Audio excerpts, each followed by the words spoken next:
साथियों नमस्कार। कैसे हैं आप सभी। आशा करता हूँ आप सभी लोग अच्छे होंगे। उम्मीद है एकदम फर्स्ट क्लास होंगे। रीजनिंग से एक और उपयोगी टॉपिक का नाम है कैलेंडर। ये वो टॉपिक है जिसने आपके बीच लगभग एक डर का माहौल पैदा कर रखा है कि हम कैसे इसे आसानी से कवर करें। बहुत सारी कन्फ्यूज़न भरा हुआ ये चैप्टर है। तो मैं लगभग 2 से 3 वीडियो में आपका ये टॉपिक ख़त्म करूँगा और बहुत ही साधारण भाषा में आप लोगों के सामने एक्सप्लेन करूँगा। ये मान के चलना, जो पहली बार भी कैलेंडर पढ़ रहा है ना, उसकी समझ में भी बहुत अच्छी तरीके से ये कैलेंडर जो है टॉपिक आएगा। बस आप लोगों को बिलीव करना है, भरोसा दिखाना है। अगर आपने बिलीव यानी भरोसा किया तो बिल्कुल 100% गारंटी है कि रिजल्ट आपको मिलेगा ही मिलेगा। और प्रत्येक एक्सरसाइज आप लोगों को इसी प्रकार से बिल्कुल साधारण भाषा में आप लोगों को पढ़ाने वाला हूँ, जिसे हम कहते हैं ना देसी लैंग्वेज, उसमें ही मिलेगा आपको। देखिए, सबसे पहले मैं आपको ये चीज़ सिखाने की कोशिश करता हूँ। जो कैलेंडर होता है ये 2 प्रकार के वर्षों से मिलकर बना होता है। इसमें कितने प्रकार के वर्ष होते हैं दोस्त? 2 प्रकार के होते हैं। इसमें एक का नाम होता है साधारण वर्ष, और दूसरे का नाम जो होता है दोस्त वो होता है इसमें लीप वर्ष। अब साधारण वर्ष की पहचान क्या होती है? साधारण वर्ष कितने माह, कितने दिन का होता है, कितने सप्ताह होते हैं, ये सारी डिटेल आप लोगों के लिए मैंने तैयार की है। तो बढ़ाता हूँ वीडियो को आगे। देखिए, सबसे पहले मैं डालता हूँ इसमें साधारण वर्ष। आप भी डाल देना साधारण वर्ष, और चाहो तो स्क्रीनशॉट ले लेना। अगर आपको लगे कि हाँ हमको ये पीडीएफ भी चाहिए तो एक प्यारा सा कमेंट करना, ये पीडीएफ भी आपको फ्री ऑफ कॉस्ट मिलेगी। देखिए, साधारण वर्ष की मैं बात करता हूँ तो इसमें 365 दिन होते हैं। साधारण वर्ष में कितने दिन होते हैं दोस्तों? 365 दिन। अच्छा, 365 दिन में अगर हम देखें तो 52 सप्ताह आपके होंगे। एक सप्ताह कितने दिन का होता है दोस्तों? सप्ताह होता है 7 दिनों का। ऐसे याद रखना, यदि आज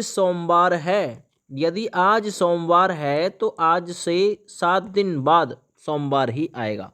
प्रत्येक 7वां दिन वही दिन होता है जो आपसे बोला जाता है, याद रखना। तो इस प्रकार अगर मैं बात करता हूँ, साधारण वर्ष में 365 दिन हो गए भाई, यानी 52 सप्ताह एक दिन। किस प्रकार से निकालोगे?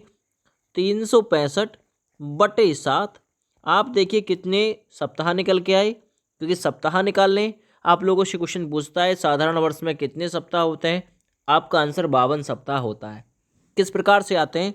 तो साधारण वर्ष के दिन रखिए, ऊपर 7 का भाग दीजिए। देखिए, 7 पन्ना 35, कितने बचे? 1 15 हो गए, 7 दूनी 14, 52 सप्ताह एक दिन बचा, क्योंकि मतलब जो ऊपर था कितना बचा हुआ था? 15 था, है ना। एक शेष बचा। 365 में जब हमने 7 का भाग दिया, एक शेष बचा, तो ये एक शेष दोस्त विषम दिन कहलाता है। यहाँ से क्वेश्चन बनता है कि जो साधारण वर्ष होता है उसमें कितने विषम दिन होते हैं? तो साधारण वर्ष में विषम दिन होते एक। याद रखना, विषम दिन कैलेंडर में होता क्या है? जो 7 का भाग देने के बाद शेष बच जाए, 7 का भाग देने के बाद शेष बच जाए, वही दोस्त कैलेंडर में विषम की फॉर्म में आता है। ये याद रखना आप लोग। साधारण वर्ष की पहचान क्या होती है दोस्त? इसमें फरवरी जो होती है वो 28 दिन की होती है। कितने दिन की होती है? फरवरी 28। लेकिन जो लीप वर्ष आता है उसमें फरवरी 29 दिन की होती है। बस यही फर्क रहता है, याद रखना। इसमें 365/7 यानी 52 सप्ताह एक विषम दिन होता है। मैंने ऑलरेडी बताया है। आपसे पूछेगा साधारण वर्ष में विषम दिन, एक आंसर हो जाएगा आपका। सप्ताह तो आप करेंगे 52 सप्ताह, याद रखना। दिन कितने होते हैं? 365 दिन होते हैं। तो सारी चीज़ें आप लोगों की क्लियर हो गई होंगी। क्या पहचान होती है? इसमें 28 की फरवरी होती है, याद रखना। लीप वर्ष प्रत्येक 4 वर्ष के अंतराल पे आता है, ये याद रखना। कैलेंडर में प्रत्येक 7वें दिन वही दिन रिपीट होता है जो उस दिन होता है, याद रखना। यदि आज मंगलवार है, 7 दिन बाद फिर मंगल आएगा, अगले 7 दिन बाद फिर मंगल। इसी प्रकार से जो 7 का भाग देने पर शेष बच जाए दोस्त वही विषम होता है कैलेंडर में। ये आप लोग याद रखना। बहुत ही सिंपल साधारण भाषा में लिखा है मैंने। इसी प्रकार से आगे बढ़ते हैं। जिस वर्ष के अंत में अब आप कहेंगे यार साधारण साधारण चिल्ला रहे हो, साधारण साधारण चिल्ला रहे हो, समझाओ तो सही आखिर साधारण वर्ष होता क्या है। जिस वर्ष के अंत के 2 अंक 4 से कट जाएं वह दोस्त लीप वर्ष होता है, और जिसके ना कटें वही साधारण वर्ष होता है। दोस्त ये याद रखना, मैंने बताया ऑलरेडी लीप वर्ष 4 वर्ष के अंतराल पे आता है। तो साधारण और लीप निकालने के लिए आप केवल वर्ष के दिए गए अंत के 2 डिजिट में भाग दे के देखिए। मैंने यहाँ पे कई सारे वर्ष लिए हैं, अब मैं प्रत्येक में 4 से भाग दे के देखूंगा। जिसमें 4 से भाग चला जाएगा वो लीप वर्ष हो जाएगा, याद रखना। जिसमें 4 से भाग नहीं जाएगा वही साधारण वर्ष कहलाएगा। जैसे कि 87 के 4 से भाग जाएगा कि नहीं। आप कहेंगे सर अगर 1988 होता तो क्या होता, तो ये लीप वर्ष होता। क्यों? क्योंकि जब मैं इसमें 4 का भाग करने जाता ना, 4 दूनी 8, 4 दूनी 8 ये कट जाता और इसमें 22 लीप वर्षों की संख्या बैठती। लेकिन 87 में जब भाग देंगे तो 87 तो साधारण वर्ष है, क्योंकि इसके अंत के 2 अंक 4 से कटे ही नहीं है। 45 में भाग देंगे, 45 के नहीं कटेंगे, 4 का भाग देंगे, बिल्कुल नहीं कट सकता। लेकिन 45 की जगह जैसे ही 44 होता तो 4 से कट जाता है ये 11 बार। तो 44 वर्षों में लीप वर्ष की संख्या फिर 11 बैठ जाती है, क्योंकि प्रत्येक 4 वर्ष में आता है ना, याद रखना ये चीज़। अगर मैं बात करता हूँ 1965 की, तो 65 में अगर आप 4 का भाग दोगे ये भी आपका लीप वर्ष नहीं है, ये भी साधारण ही है। मैंने एग्जाम्पल ही साधारण के लिए सारे के सारे। 86, 4 दूनी 8, 4 का भाग देंगे, 6 में भाग देंगे, 4 एकम 4, शेष रह जाएगा। शेष नहीं बचना चाहिए, पूरा पूरा विभाजित होना चाहिए। अगर शेष बच रहा है ना तो सोच लेना साधारण वर्ष है। अगर भाग देने के बाद शेष नहीं बच रहा, पूरा पूरा कट रहा है, तो लीप वर्ष है, याद रखो। 2007 में 4 का भाग दीजिए, जाएगा ही नहीं। जब भाग नहीं जाएगा, एक बार जाएगा, 4 एकम 4, 3 शेष रह जाएगा। और मैंने बोला है कि अगर शेष बचता है तो साधारण है, शेष नहीं बचेगा तो लीप है। 13 में 4 का भाग देंगे, आप कहेंगे पर सर प्रॉपर जा ही नहीं रहा, तो ये सब साधारण वर्ष है, याद रख लेना। 4 से कटेगा नहीं, अंत के, है ना, अंत के 2 डिजिट। अब आप कहेंगे सर यहाँ 2013 है, 4 से भाग दे के बताइए कितने लीप वर्ष बैठ गए अब तक। 4 से भाग दिया, 4 तिया 12 हो गए, इसमें 3 लीप वर्ष की संख्या है अगर आपको ज्ञात करनी है तो। और एक शेष बचा हुआ है, शेष वाली नहीं लेना है भाई, याद रखना साधारण वर्ष में, है ना। आगे ये टॉपिक भी काम आएगा आपके भाई, कि अगर 2007 में देखें, 7 वर्ष पड़े ना 2000 के बाद में, तो लीप वर्ष की संख्या कितनी बैठ गई, 4 एकम 4, एक ही लीप वर्ष पड़ेगा। 86 में देखिए 4 दूनी 8 और 6 में जाएगा 4 एकम 4, 21 वर्ष हो जाएंगे, 21 चौक 84, है ना। तो इस प्रकार से मैं आगे भी इस टॉपिक पे बात करूंगा। चलिए फिलहाल मैं आगे बढ़ता हूँ, साधारण वर्ष की पहचान हो गई। अगला टॉपिक डालिए, लीप वर्ष। अच्छा जी, लीप वर्ष की पहचान क्या होती है दोस्त? लीप वर्ष, ये लीप वर्ष जो होता है, याद रखना दोस्त, इसे एक सेकंड रुकिए। हाँ, तो मैं बात कर रहा था लीप वर्ष की। अब लीप वर्ष के बारे में ज़रा जानकारी हासिल आप लोग करिए कि लीप वर्ष किसे कहते हैं। दोस्त लीप वर्ष उसे कहते हैं जिसमें 366 दिन होते हैं। ध्यान से समझिएगा, 366 यानी 52 सप्ताह होते हैं, 2 विषम दिन होते हैं। एक क्वेश्चन बन गया, लीप वर्ष में कितने विषम दिन? आप कहेंगे सर 2 विषम दिन। क्यों? जो 7 के पेयर में ना आए, जो 7 का भाग देने के बाद शेष बच जाए, वही विषम दिन है। कैसे? 366 भाग 7, 7 पन्ना 35, कितना बचा? 1, 16 हो गया, 7 दूनी 14, 2 शेष बचे, जो शेष बचे दोस्त वही विषम दिन है, याद रखना। तो इसमें 2 विषम दिन होते हैं लीप वर्ष में, और इसकी एक पहचान होती है, इसमें फरवरी जो होती है वो 29 यानी कि 29 दिन की होती है, याद रखो। 3 बार जो फरवरी है वो 28, 28, 28 की आएगी, लेकिन अगली बार जब आएगी तो 29, फिर उसके बाद में 28, 28, 28, फिर 29, इस प्रकार से रिपीटेशन होता है फरवरी का। अगर आगे बात करें तो 366/7 यानी कि 52 सप्ताह 2 विषम दिन होता है लीप वर्ष में। कैलेंडर में प्रत्येक 7वें दिन वही दिन रिपीट होता है जो उस दिन होता है, ऑलरेडी मैंने बताया था। आज मंगलवार है तो 7वां दिन मंगलवार होगा, फिर 7 दिन बाद मंगलवार, फिर 7 दिन बाद मंगलवार, फिर 7 दिन बाद मंगलवार। 7 का भाग देने के बाद जो शेष बच जाए दोस्त वही विषम दिन होता है, और जिस वर्ष के अंत के 2 अंक 4 से कट जाएं वही लीप वर्ष होता है, और जिसके ना कटे वो साधारण वर्ष दोस्त होता है।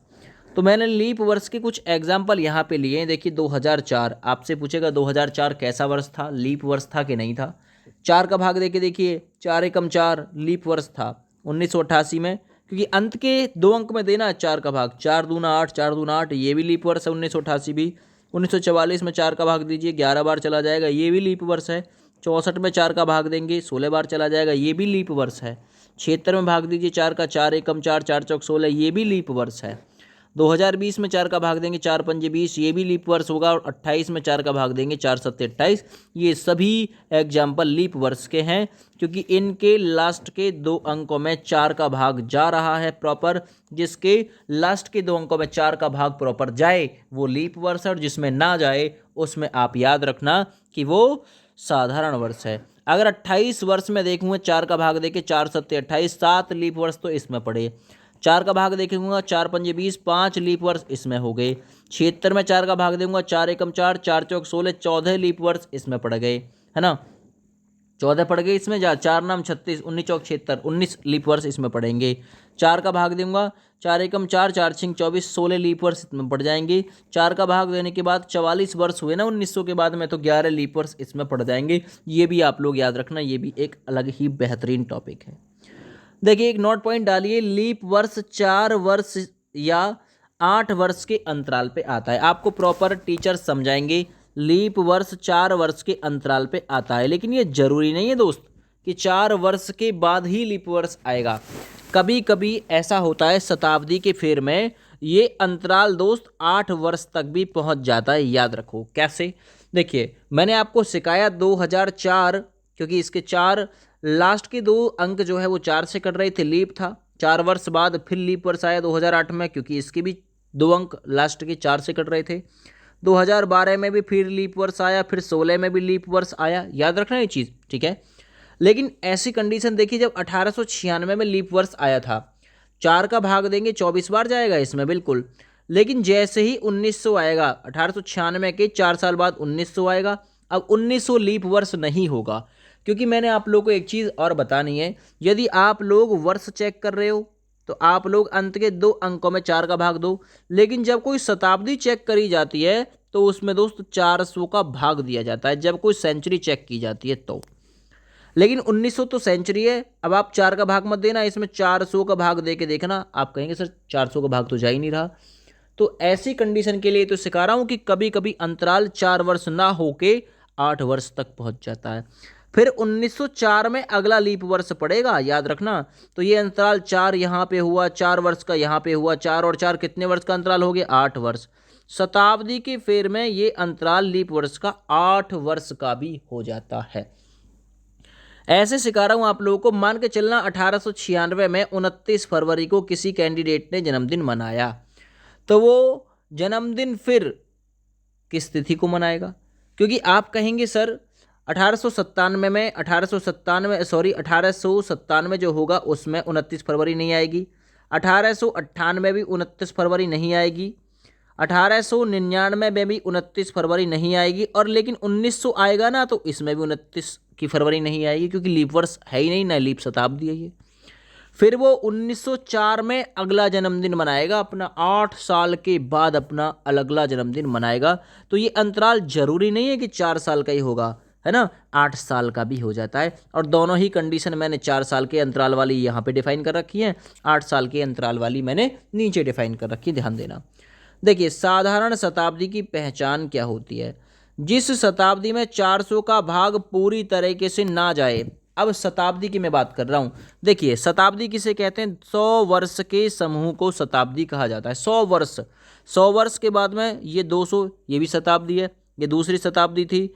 300 वर्ष, 400 वर्ष, ये सभी शताब्दी हैं जो अपने आप में पूर्ण हो, जीरो के साथ पूरी हो, ये शताब्दी कहलाती है। 1900, 2000, 2100, 1700, 1600, 1200, 1300, ये सब शताब्दी कहलाती है। तो साधारण शताब्दी में किसको रखा जाता है? जिसमें 400 का भाग ना जाए। मैंने आप लोगों को बताया था साधारण वर्ष जिसमें 4 का भाग ना जाए, उसी प्रकार से जिसमें 400 का भाग ना जाए वो साधारण शताब्दी है।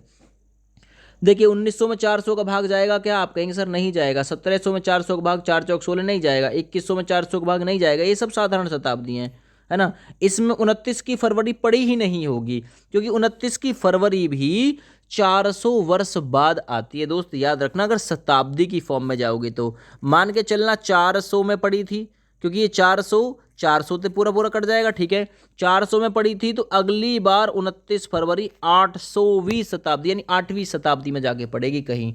400 वर्ष के बाद का अंतराल हो जाता है, जैसे चार वर्ष का अंतराल होता है ना साधारण वर्ष और लीप वर्ष के बीच, ऐसे ही यहाँ पे साधारण और लीप शताब्दी के बीच 400 का अंतराल होता है। तो जिस शताब्दी में 400 का भाग पूरी तरीके से ना जाए वो साधारण शताब्दी होती है। आपको 1500, 1300, 2100, 1700 में मैंने भाग दे के भी दिखा दिया है। आगे बढ़ते हैं, लीप शताब्दी की पहचान क्या होती है दोस्तों? लीप शताब्दी की पहचान है जिसमें 400 का भाग पूरी तरीके से चला जाए, वो लीप शताब्दी थी, यानी उसमें 29 की फरवरी पड़ी थी और साधारण शताब्दी में 28 की फरवरी रही होगी। जैसे 800 में 400 का भाग देके देखिए, 4 दूनी 8 जा रहा है। 400 का भाग देके देंगे 1200 में 4 तिया 12, आप कहेंगे सर जा रहा है। 2400 में 400 का भाग चला जाएगा, 1600 में, 400 में, और यहाँ 2000 में भी 400 का भाग पूरी तरीके से चला जाएगा। तो यहाँ जितनी भी शताब्दी हैं ये सब लीप शताब्दी हैं, अर्थात इनमें फरवरी 29 की होगी। 1700 जो था, 1717वीं जो शताब्दी थी, इसमें 400 का भाग दिया, आपने नहीं गया। ये कैसी शताब्दी थी? साधारण शताब्दी, क्योंकि 400 का भाग चला जाता तो लीप शताब्दी कहलाती। चलिए, महत्वपूर्ण जानकारी आप लोग डालिएगा यहाँ से। आप लोगों से पूछे कि 100 वर्षों में लीप वर्ष कितने होते हैं? 100 वर्षों में लीप वर्ष, तो आपका आंसर 24 है, 24। आप कहेंगे सर 100 वर्षों में जब प्रत्येक 4 वर्ष में आ जाता है तो ये तो 25 होना चाहिए था, 25 चौका 100। लेकिन आपको एक चीज़ मैंने सिखाई थी कि ये 100 जो है अपने आपे में क्या है? अपने आपे में एक सेंचुरी है, और सेंचुरी में ज्ञात करने के लिए आपको 400 का भाग दे रहा था। लेकिन 100 वर्ष से पहले कितने वर्ष मान के चलना? 100 वर्ष से पहले मान लिए आपने 99 वर्ष। 99 में आपने 4 का भाग देखा, 4 का भाग 24 चौक 96 होता है, तो 24 पढ़ते हैं, 24 पढ़ते हैं 99 वर्ष तक। लेकिन जैसे ही 100वां वर्ष आया, 100वां वर्ष आया तो ये सेंचुरी में चेंज हो गया। अब सेंचुरी के लिए आपने 400 से भाग देना था, अगर इसमें 400 का भाग चला जाता तो इसमें लीप वर्ष की संख्या 25 हो जाती, लेकिन 400 का भाग नहीं गया, तो ये आपकी जो सेंचुरी है पहली, यानी 100 वर्षों के जो शताब्दी था, उसमें लीप वर्षों की संख्या 24 थी। डायरेक्ट क्वेश्चन पूछता है 200 वर्षों में लीप वर्ष कितने होते हैं? याद रखना, यहाँ का सीधा गुना कर सकते हो, 24 दूनी कितने हो गए? 48। आप कहेंगे सर निकाल के बता दो। देखिए, बात आ रही है जब 100, यहाँ मैं बोलूँगा 100 लास्ट जो पड़ा होगा वो कहाँ पे जाके पड़ा होगा? 196 में जाके पड़ा होगा, क्या है ना? 196 में भाग दे के देख लेता हूँ कि पड़ा होगा कि नहीं पड़ा होगा। 196 है ना, 196वां वर्ष पड़ा होगा, तो ये 4 चौक 16, 3 यहाँ कितने हो गए? यहाँ देखिए, 4 चौक 16, 3 बचे, 4 नाम हो गए 36। आप कहेंगे सर ये तो 196 तक ही 49 बैठ रहे हैं, लेकिन होते कितने होते हैं भाई? 48, 48 होते हैं, 48 होते हैं। ये आप लोग इसमें याद रखना। क्यों? क्योंकि इसमें 100 को भी आपने इंक्लूड कर रखा है, 100 को भी इंक्लूड कर रखा है। आप लोग को ये चीज़ ऐसे चेक नहीं करनी है, बस आपको 100 वर्षों का याद रखना कि 100 वर्ष में कितने होते हैं? 24। बस इसका 2 गुना कर लेना, 48 होते हैं। 24 यानी 300 वर्ष में देखते हैं तो 24 का 3 गुना कर लेना, 24 × 72। अगर आप लोग को 400 वर्ष में देखना है तो 24 का आप लोग 4 गुना कर लेना, 24 का 4 गुना कितना हो जाएगा? 96। प्लस याद रखना, जो 400 वर्ष में आप जो चेक कर रहे हैं ना, तो 400वीं शताब्दी में आप 100 का भाग जरूर दे लेना, मतलब 400 का भाग जरूर दे लेना। 400 एकम 400, एक और बैठेगा तो एक और जुड़ जाएगा, तो 96 और एक कितना हो जाएगा? 97 की जगह, 96 की जगह कितना हो जाएगा? 97 हो जाएगा। लेकिन जब आप इनमें 400 का भाग देने जाओगे ना तो जाएगा नहीं किसी में 400 का भाग, इसलिए सभी में 24 रखें। प्रथम 100 वर्ष में 24 है ना, 200 वर्ष में 48, 300 वर्ष में भी 24 जुड़ के 72 हो जाएगा। लेकिन 400 वर्ष की जब बारी आएगी तो 400 वर्ष में ये 97 संख्या पहुंच जाएगी, क्योंकि इसमें भी 24 थे, इसमें भी 24 वर्ष थे, इसमें भी 24 लीप वर्ष थे। लेकिन इसमें अगर लीप वर्ष की संख्या देखूं तो मैं 25 बैठेगा। 25 किस लिए बैठेगा? कि 25 इसलिए बैठेगा क्योंकि 400वां वर्ष जब मैं चेक करूंगा तो इसमें 400 का भाग देके देखूंगा, एक बार भाग चला जाएगा तो 24 + 1 यानी कि इसमें 25 बैठ जाएगा। और ये क्वेश्चन कई बार आ चुका है कि 400 वर्षों में जो लीप वर्ष की संख्या है वो कितनी है, तो वो 97 होगी। आप प्रॉपर इन्हें याद भी रख सकते हैं। आगे बढ़िए, क्वेश्चन मैं आप लोगों को करके बताता हूँ। कुछ क्वेश्चन मैंने लिए हैं, आप लोगों से पूछे 5 वर्ष में लीप वर्ष कितने? तो 5 वर्ष में आपको चेक करना है, 4 का भाग देखिए, क्योंकि 4 वर्ष में आ जाता है भाई लीप वर्ष, 4 वर्ष बाद आ जाता है 4 एकम 4, तो 5 वर्ष में लीप वर्ष कितने हैं? आप कहेंगे सर 1 लीप वर्ष है। 15 वर्ष में कितने? तो 15 में आप 4 का भाग देके देखिए, 4 तिया 12, शेष पे मत जाना, इसमें 3 लीप वर्ष है। 54 वर्ष में कितने? तो 54/4 करेंगे, 4 एकम 4, कितने बचे? 1, 14 हो गए, है ना, 4 एकम 4, 14 हो गए, तो 4 तिया हो जाएगा 12, यानी 13 लीप वर्ष इसमें हो जाएंगे। आप लोगों से पूछे कि बताइए 72 वर्ष में लीप वर्ष कितने? तो 72 में आप लोग 4 का भाग देखिए 4 का भाग देंगे, 4 एकम 4, 4 अट्ठे 32, यानी कि 18 लीप वर्ष होंगे। आप लोग बताइए 65 वर्ष में कितने लीप वर्ष होंगे? ये क्वेश्चन आपके लिए है।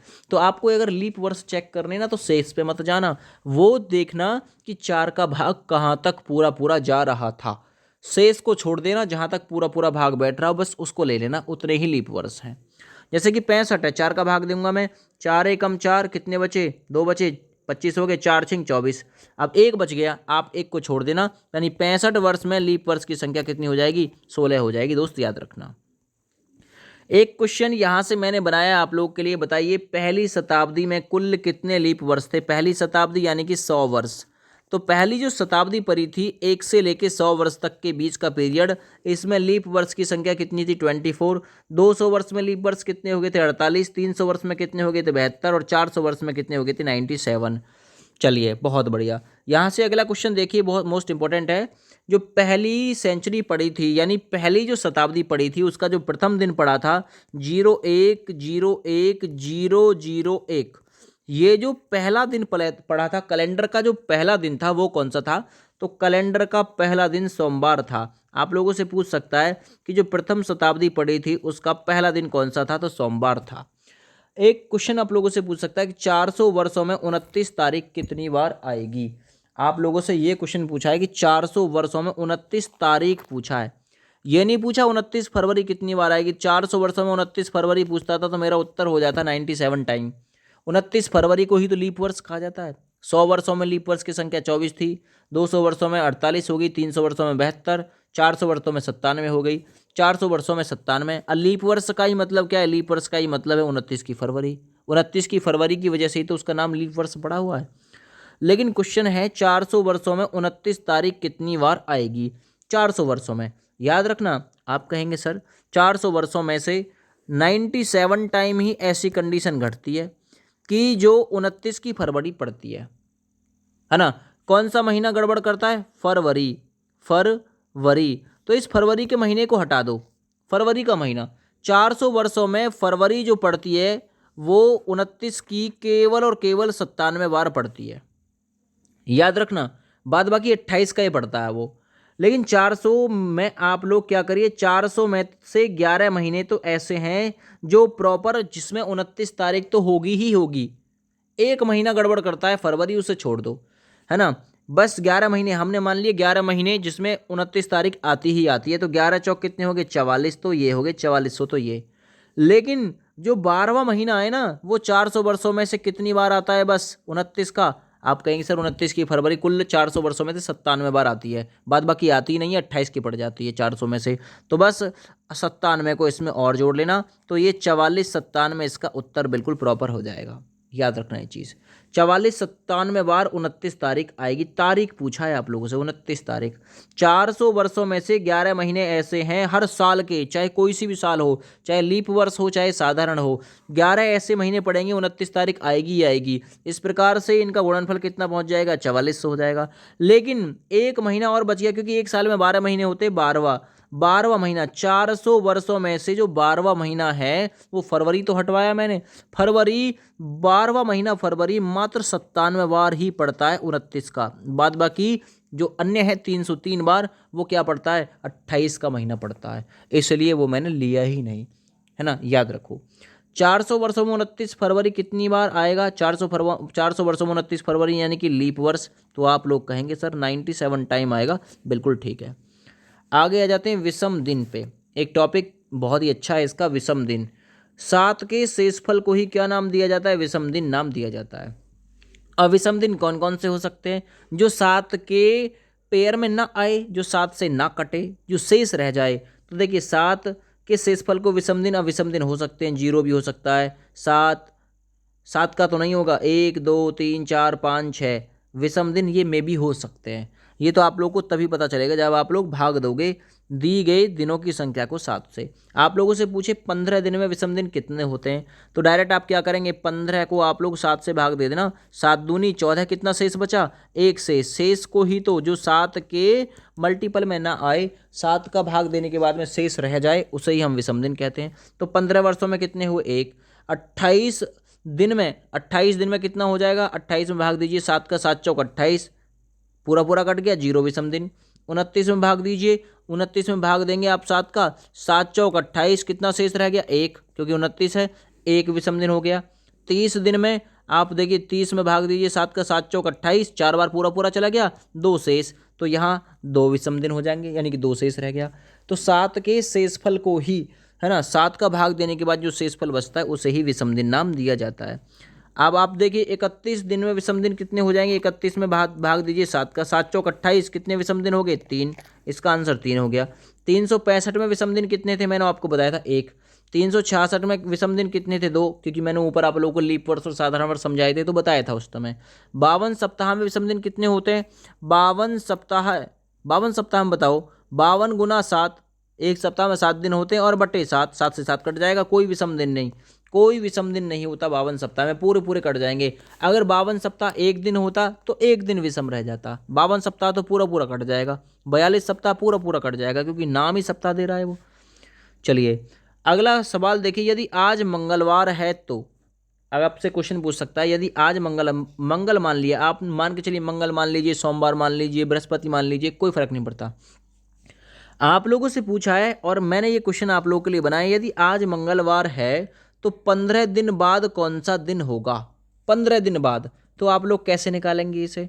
अब आप 15 चल के मत जाइएगा कि आज मंगल है 15 दिन बाद, आप क्या करिए, इसको 7 से भाग दे दीजिए, 7 दूनी कितना हो जाएगा, 14, शेष कितना बचा, आप कहेंगे सर एक शेष बचा, एक ही दिन तो आगे बढ़ना है।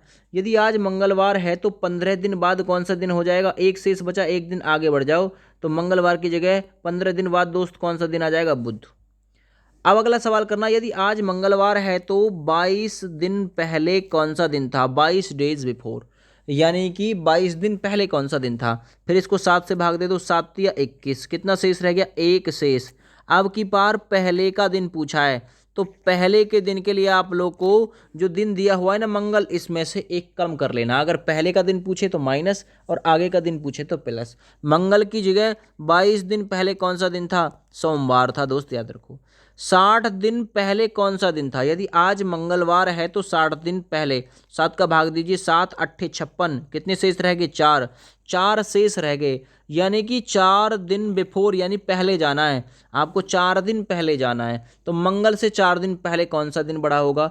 तो मैं यहीं आपको ट्रिक बताऊंगा, 4 दिन है ना पहले जाना है, आप इसे हमेशा 7 बना लीजिए, हमेशा 7 बना लेना। तो 4 में कितना जोड़ूं मैं, जो 7 बन जाए, आप कहेंगे सर 3 जोड़ दो, एक काम करो, 4 दिन पीछे हटने की वजह 3 दिन आगे बढ़ जाओ, बस वही दिन आएगा, मंगलवार की जगह बुध बृहस्पति शुक्र, तो 60 दिन पहले कौन से दिन था, शुक्रवार था, ठीक ना, याद रखो।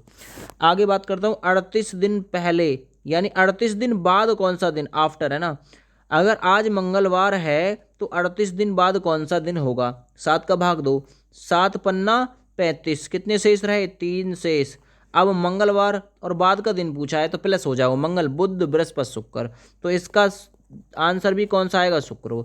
अगर आज मंगलवार है तो 78 दिन बाद कौन सा दिन होगा, एक बार आप इस सवाल का आंसर मुझे भेज दीजिए, यदि आज मंगलवार है तो 78 दिन बाद कौन सा दिन होगा, यही ट्रिक लगानी है आपको, 78 को 7 से भाग दे लेना है। अगर आप लोगों से पूछे कि शेष कितना बचा, तो शेष बचा का जो आपका शेष बचा है ना मंगलवार से, उतने ही दिन आप प्लस हो जाइएगा, क्योंकि बाद का दिन पूछा है, अगर पहले का दिन पूछे तो माइनस होता है और बाद का दिन पूछे तो प्लस होता है, जो शेष बचता है वो।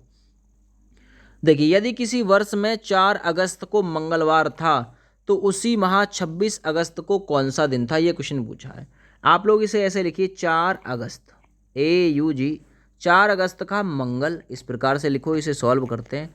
तो उसी वर्ष 26 अगस्त का दिन कौन सा, तो आप लोग को जल्दी से कैसे करना है, इन दोनों के बीच का अंतर देखिए, 4 और 26 के बीच कितने का अंतर है, 22।